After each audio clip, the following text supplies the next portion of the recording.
The hypocrisy of leftist elites was on full display last night during New York City's annual Met Gala. In addition to the hypocrisy, the event was a fashion travesty. You had soccer star Megan Rapinoe showing a handbag that reads, "In gay we trust." That outfit gets the bronze medal. Here's a good one. Model and actress Cara Delevingne wearing a bulletproof vest that says, "Peg the patriarchy," whatever the heck that means.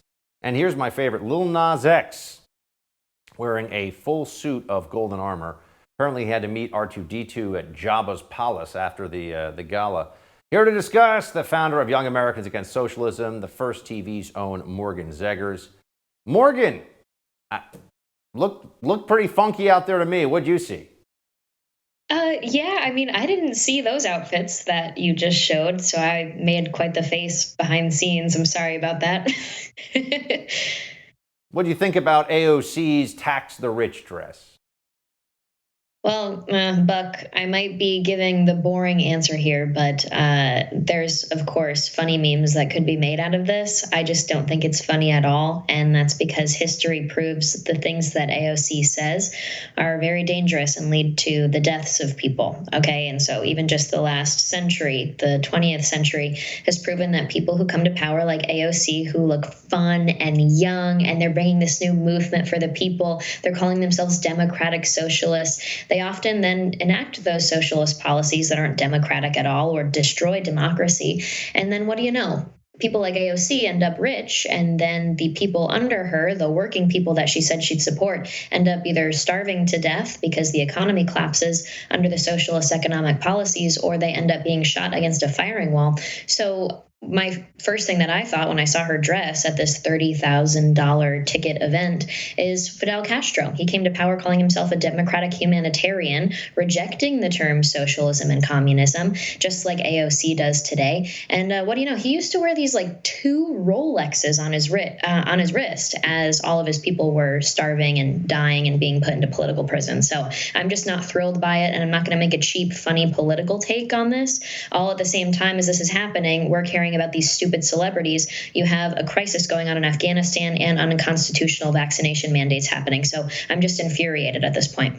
We also had a lot of people who were employees who were there, people who were servers, in a sense, the servant class, if you will, present, whether it's ushers or people who are just working the event.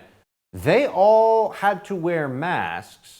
And remember, we've been told that masks don't really protect you, they protect other people from you. That became, after the Danish study came out showing that people wearing masks didn't really do a damn thing. And we've all seen this now. In Bangladesh, they did a controlled trial study that said that cloth masks are essentially a joke, but no one's allowed to talk about that anymore because they don't want to feel stupid for wearing their cloth masks all this time, but they are stupid for doing it.